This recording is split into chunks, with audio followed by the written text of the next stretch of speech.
Right, everybody, so what we're doing today is we're going to change out an alternator. This is going to be applicable to GM vehicles with a 4.8, 5.3, 6-liter truck style accessories.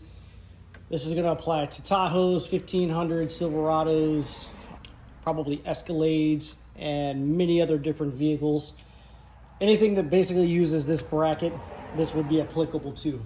This is actually an S10, a 98 S10 that used to have a 4-cylinder in it. I've converted it to a V8, as you can see. But this process is pretty straightforward. The first thing you're going to do is go ahead and get your accessory drive belt loose. So you're going to take a nice big breaker bar. You're going to find your belt tensioner. You're going to pull tension off your belt so you can remove it. And I've just taken it from around the tensioner there. And then just pop it off your alternator pulley like so. The next thing you're going to do is unplug the 4-prong plug, the 4-pin plug that goes to your alternator. Do that gently so you do not damage the connector, and you will have to pull up on the little tab here to get it to release. So be careful. This is plastic under hood. It does get brittle. The next thing you're going to do is remove the red wire that's on the back of the alternator. You're going to find out what size nut that is and loosen that nut. In this case, it is the ever elusive 10mm socket. So I'm going to do that. Oh, before you start messing with any of these electrical components, make sure you disconnect your negative battery cable, because if you have the wrench on this cable and touch anything that grounds out, or you pull this wire off and touch it to ground anywhere, you're going to blow a fuse or something. So make sure you have your battery disconnected first. Then go ahead and loosen that nut.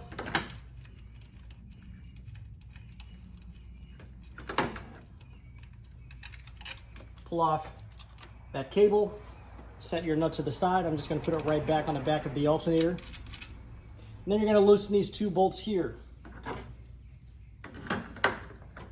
Those, I believe, are 15mm. Let's see if I'm correct. Yes, 15mm.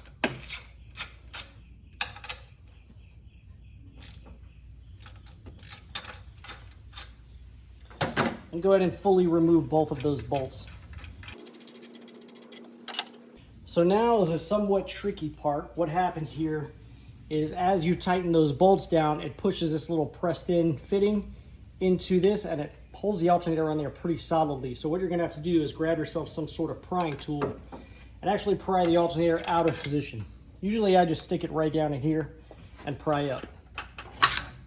And you see how that comes out? Now we've got to get the other side out. And once you have one side up, you can kind of just give it a little pull to one side like that, and it should just kind of wiggle out of place. And as you see, we've already got the old alternator out of position. Very easy. So the next step is to go ahead and reinstall your new alternator. What you may want to do is just take something and kind of bump these back over. That way you're not fighting them to put the new alternator in. For that, you can just take a little hammer.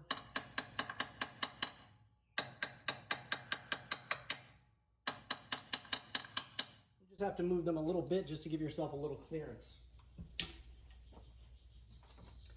Drop your new alternator into position. Take your alternator bolts and run them back through.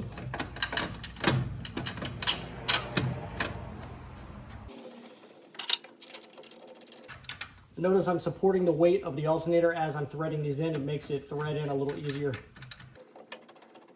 So once they're finger tight, go ahead and tighten them down with your wrench. There is probably a torque specification for this. I recommend following the manufacturer's torque specification. I do not know what the torque specification is. I've never actually used it for an alternator, but you probably should. Go ahead and plug your 4-pin connector back in.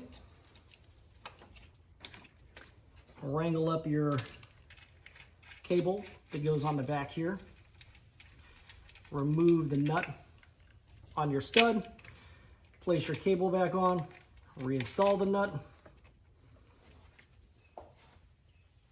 Snug that nut back down. It is a 10mm again. This is the Summit Racing brand alternator, by the way.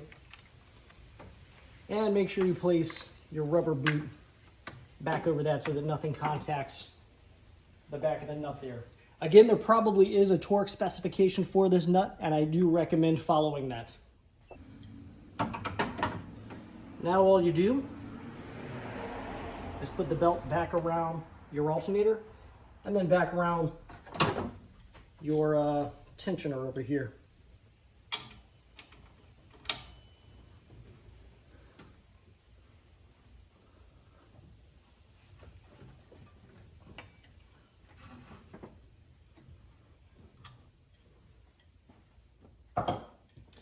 And there you have it, new alternator installed in less than 10 minutes.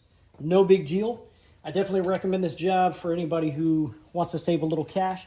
It's not a difficult job, as you can see. Just remove these two connectors here, remove these two bolts here, and remove the belt. So if you can change the belt, I think you can handle this. Again, do not forget to disconnect your battery first. Guys, thank you very much for watching. I hope this video helps you out, and make sure to check out the rest of my channel as well. Hit that subscribe button and the like button. Thank you, YouTube.